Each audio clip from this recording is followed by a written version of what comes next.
Monsoon सत्र का आज 7वां दिन। संसद में 8 घंटे होगी पेपर लीक बिल पर चर्चा। बिल पास कराने को लेकर वोटिंग।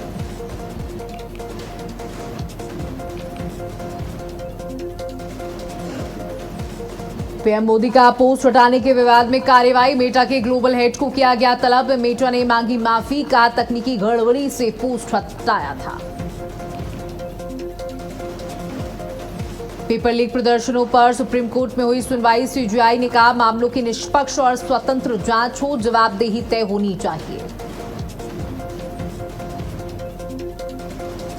आज गोरखपुर दौरे पर रहेंगे सीएम योगी आदित्यनाथ। 69.58 करोड़ की सड़क परियोजना का करेंगे लोकार्पण। शहर के उत्तरी पश्चिमी हिस्से को मिलेगी 2 लेन मार्ग की बड़ी सौगात।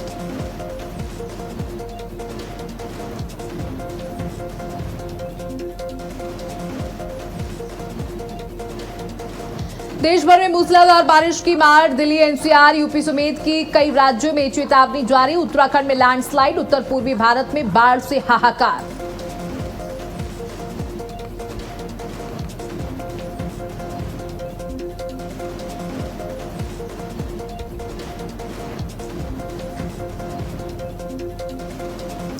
नमस्कार, आप देख रहे हैं भारत अपडेट और मैं हूं आपके साथ सौम्या अवस्थी। चलिए आपको सीधे लेकर के चलते जहां परिवहन विभाग द्वारा आयोजित कार्यक्रम था, जहां सीएम पुष्कर सिंह धामी शामिल हुए।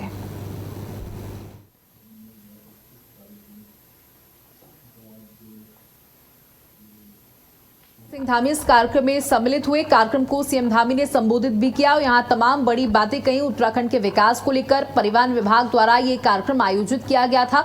परिवहन के क्षेत्र में किस तरीके से सरकार काम कर रही है, इस विषय पर लेकर के मुख्यमंत्री पुष्कर सिंह धामी ने तमाम बड़ी बातें कही।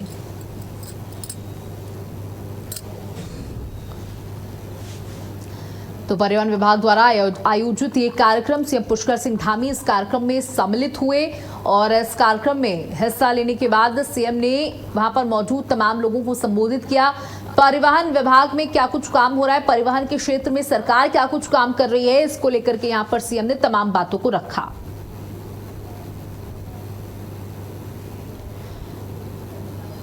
तो सीएम पुष्कर सिंह धामी का ये कार्यक्रम, परिवहन विभाग द्वारा आयोजित ये कार्यक्रम देहरादून में इस कार्यक्रम का आयोजन किया गया था, जहां सीएम पुष्कर सिंह धामी पहुंचे और वहां पर उन्होंने तमाम लोगों को, जो मौजूदा लोग थे, उन सभी को संबोधित भी किया।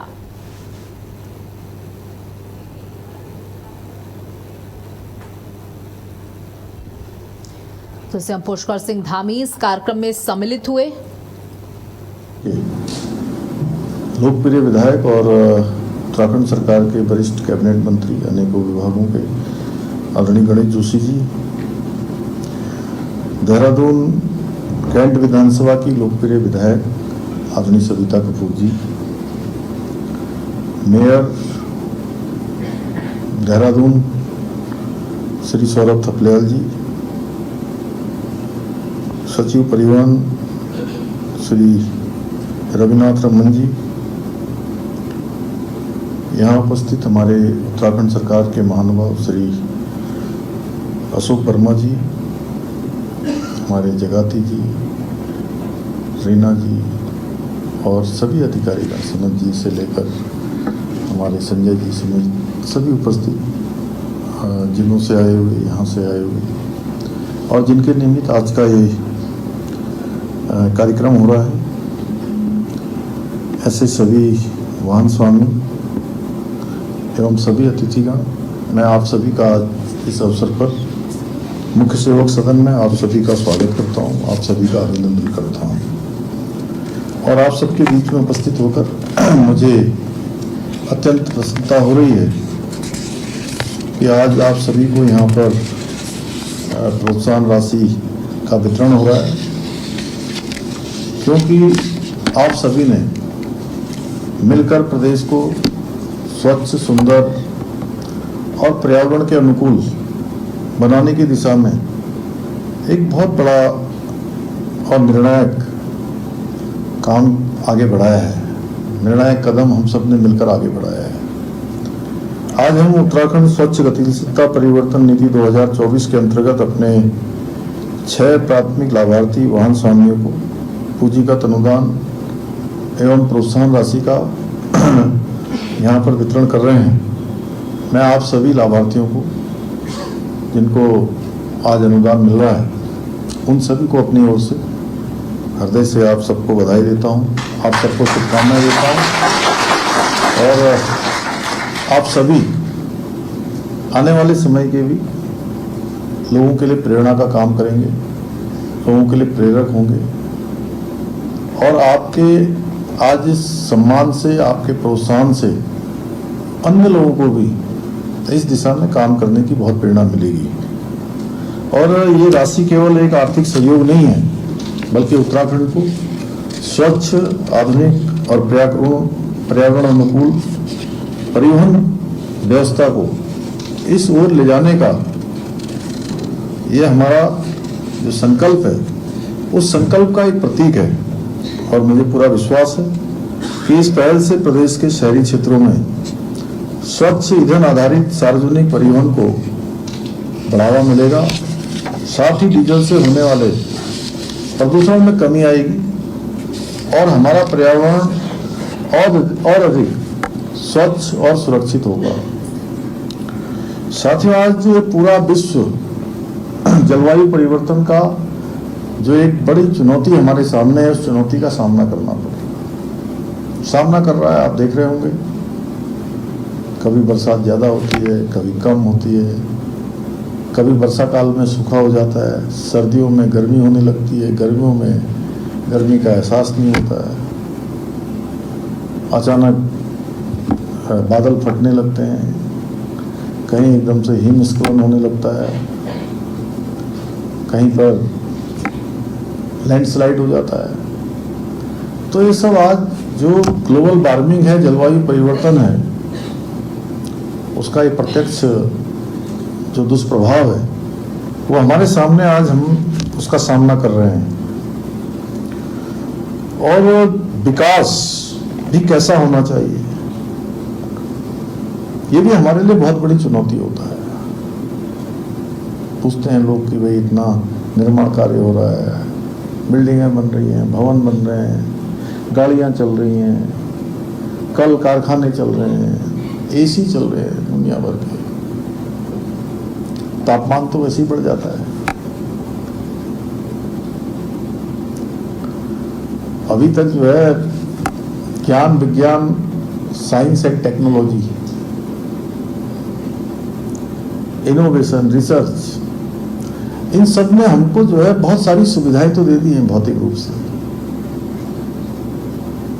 दे दी ना। देखिए बाहर टेम्परेचर 35-40 हो रहा है, हम लोग अभी यहाँ पर 20 में होंगे।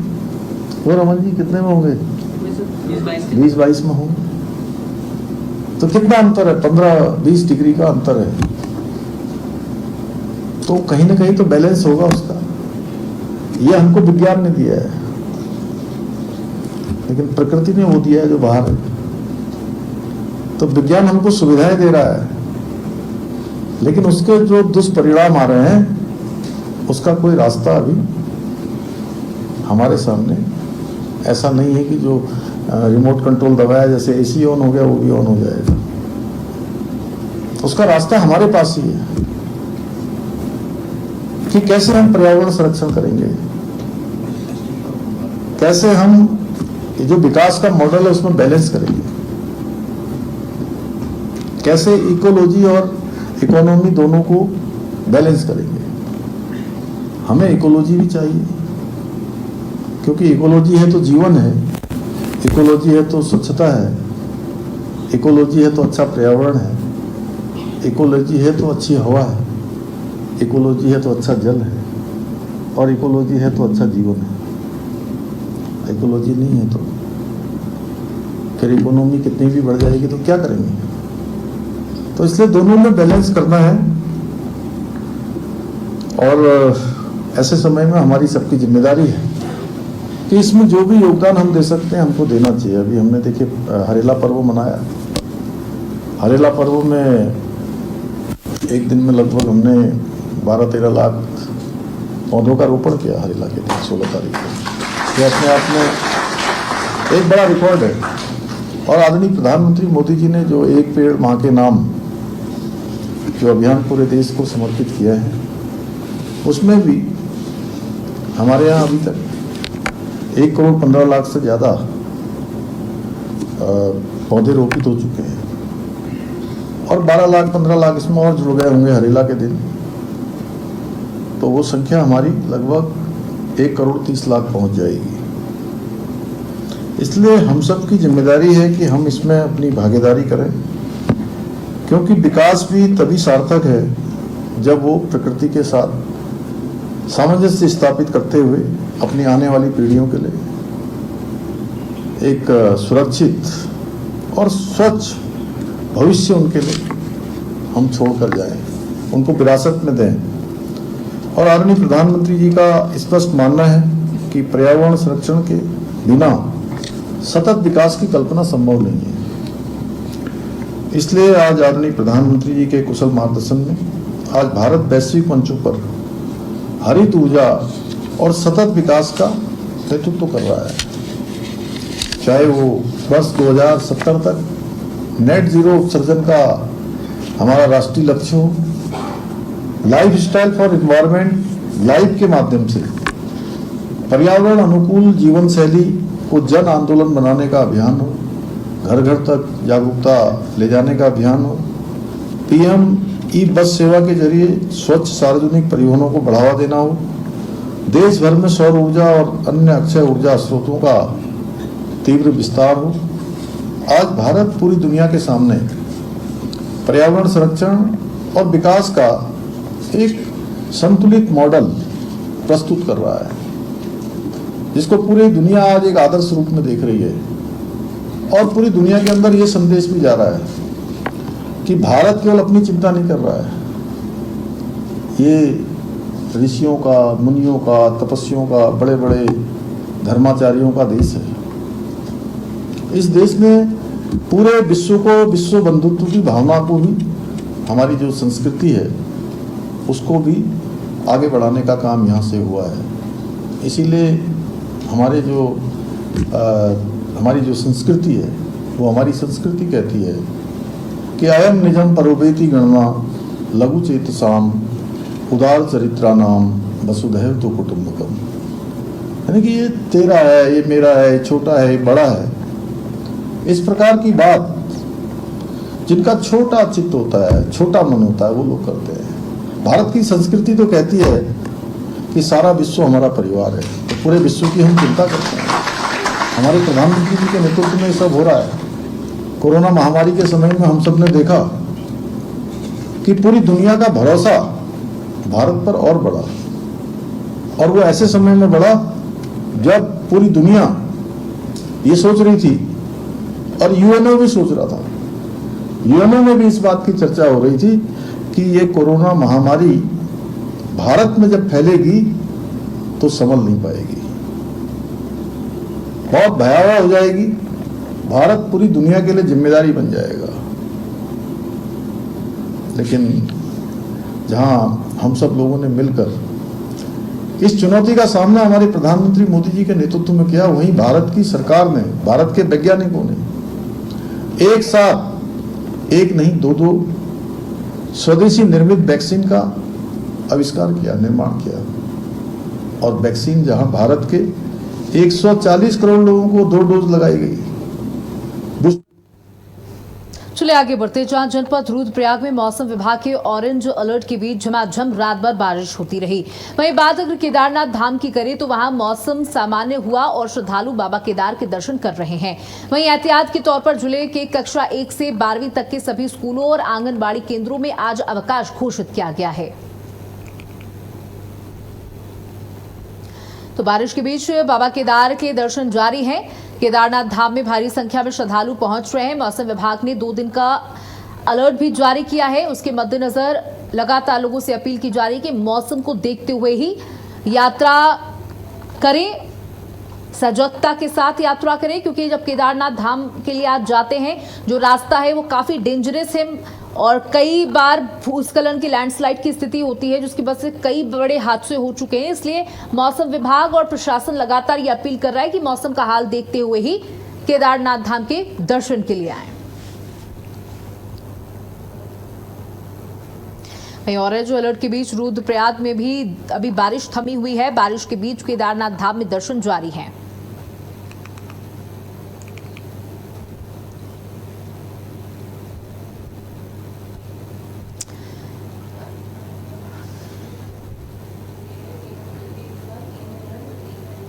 खबर आपको टिहरी से दे दें, जहां भारी बारिश से जनजीवन प्रभावित है। बारिश के कारण ग्रामीण मोटर मार्ग बंद हो गया है। मोटर मार्गों को खोलने के लिए प्रशासन अलर्ट लगातार नजर आ रहा है। लगातार हो रही बारिश के कारण नरेंद्र नगर, गुजराड़ा, रानी पोखरी मार्ग पर पहाड़ी से मलबा आने के चलते मार्ग को एहतियातन अस्थायी रूप से यातायात हेतु बंद कर दिया गया। सभी आमजन एवं यात्रियों से अनुरोध है कि कृपया उक्त मार्ग का प्रयोग न करें तथा अपने गंतव्य तक पहुंचने के लिए वैकल्पिक मार्गों का उपयोग करें। पुलिस एवं संबंधित विभाग द्वारा मार्ग से मलबा हटाकर यातायात सुचारू करने का कार्य किया जा रहा है। मार्ग खुलने तक कृपया अनावश्यक यात्रा से बचें तथा पुलिस एवं प्रशासन द्वारा जारी दिशा निर्देशों का पालन किया जाए।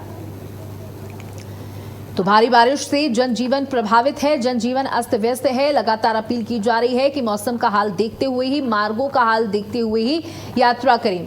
तो मोटर मार्गों को खोलने के लिए प्रशासन लगा हुआ है। मोटर मार्गों को खोलने के लिए प्रशासन अलर्ट है। भारी बारिश से जनजीवन प्रभावित। बारिश के कारण ग्रामीण मोटर मार्ग बंद किया गया है।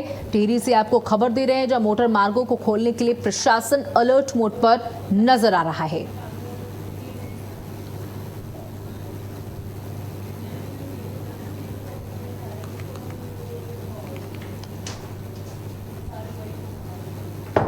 हरिद्वार से खबर आपको देते हैं, जहां शहर के विकास कार्यों की पोल खुलकर रख गई है। भारी जलभराव से लोग परेशान नजर आ रहे हैं। स्थानीय लोगों में जलभराव से नाराजगी देखने को मिल रही है।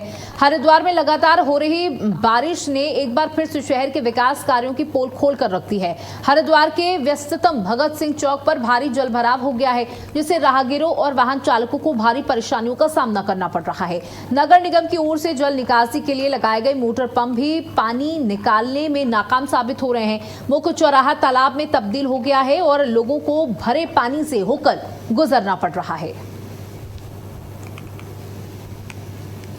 तो भारी जलभराव से जनजीवन अस्त व्यस्त है। आप देख सकते हैं किस तरीके से अंडरपास पर पानी भरा हुआ है।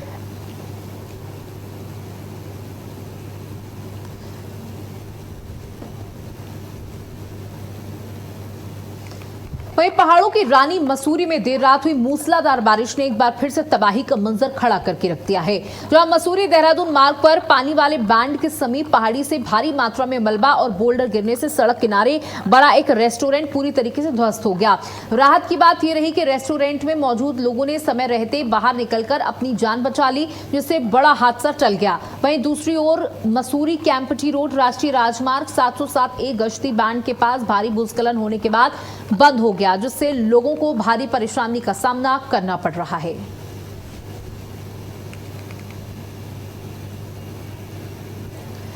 तो आप देख सकते हैं कि मार्ग बाधित हो रहे हैं। जल भराव से जनजीवन अस्त और व्यस्त हो रहा है। जो लोग घूमने फिरने आए हैं उन्हें भी परेशानियों का सामना करना पड़ रहा है। एक तरफ जो लोग केदारनाथ, बद्रीनाथ जैसी जगहों पर दर्शन के लिए जाने वाले थे, उनको भी अब समस्या उठानी पड़ रही है। मूसलाधार बारिश ने एक बार फिर से तबाही का मंजर सामने लाकर रख दिया है। कई रेस्टोरेंट्स, कई दुकानें पूरी तरीके से क्षतिग्रस्त हो गई हैं।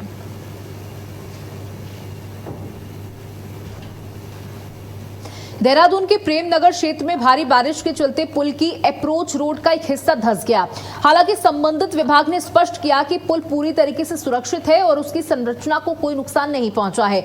मौके पर निरीक्षण के बाद अप्रोच रोड की मरम्मत का काम शुरू कर दिया गया है, ताकि यातायात व्यवस्था जल्द सामान्य हो सके। प्रशासन ने लोगों से अपील की है कि अफवाहों पर ध्यान न दिया जाए और सही जानकारी पर भरोसा करें। अधिकारियों के मुताबिक बारिश और भूस्खलन जैसी प्राकृतिक परिस्थितियों में सड़कों और पुलों को नुकसान पहुंच सकता है। तो भारी बारिश से प्रेमनगर पुल की अप्रोच रोड धंसी है। पुल सुरक्षित है, मरम्मत कार्य शुरू कर दिया गया है।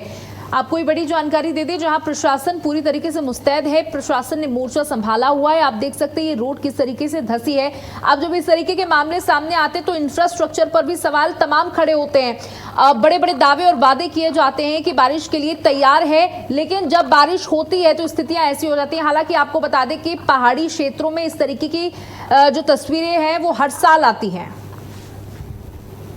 तो उत्तराखंड में हो रही लगातार तेज बारिश के चलते नदी नाले उफान पर देखे जा रहे हैं। मौसम विभाग भी सख्त इस समय आम जनमानस को हिदायत देते हुए नजर आ रहा है। मौसम विभाग ने सख्त आदेश दिए हैं कि नदी नाले खालों से दूर रहें।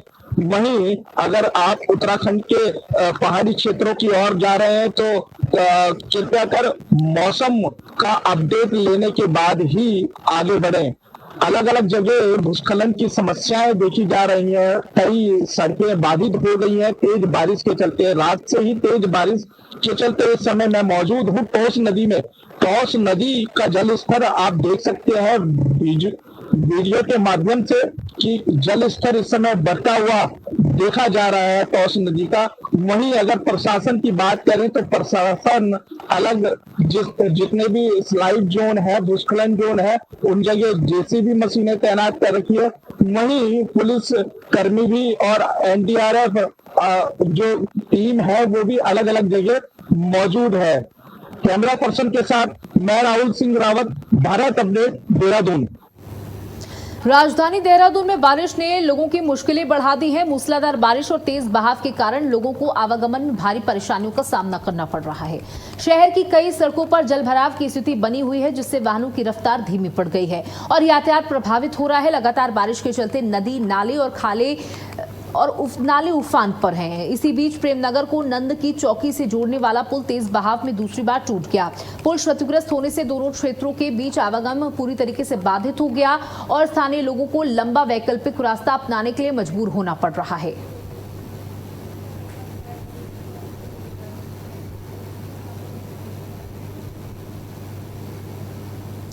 तो देखिए, लोगों की मजबूरी है कि उन्हें वैकल्पिक मार्ग लेना पड़ रहा है। दून में मलबा, जलभराव में सड़कें। इस संबंध में क्योंकि कंटिन्यूसली हमारा 24/7 कंट्रोल रूम एक्टिवेटेड था, तो हमारे रीइंफोर्समेंट या जो भी एफर्ट्स हैं इमीडिएटली स्टार्ट कर दिए गए। क्योंकि ब्रिज हमारा इंटैक्ट है, ब्रिज की अप्रोच रोड का एक गड्ढा है, उसी को फिल करवाया जा रहा है विभागीय अधिकारियों से, और चीफ इंजीनियर साहब और बाकी सारे ऑफिसर्स भी यहाँ मौजूद है। और फर्स्ट प्रायोरिटी यही है कि हम नॉर्मल से रिस्टोर कर दें और ट्रैफिक को ठीक करें।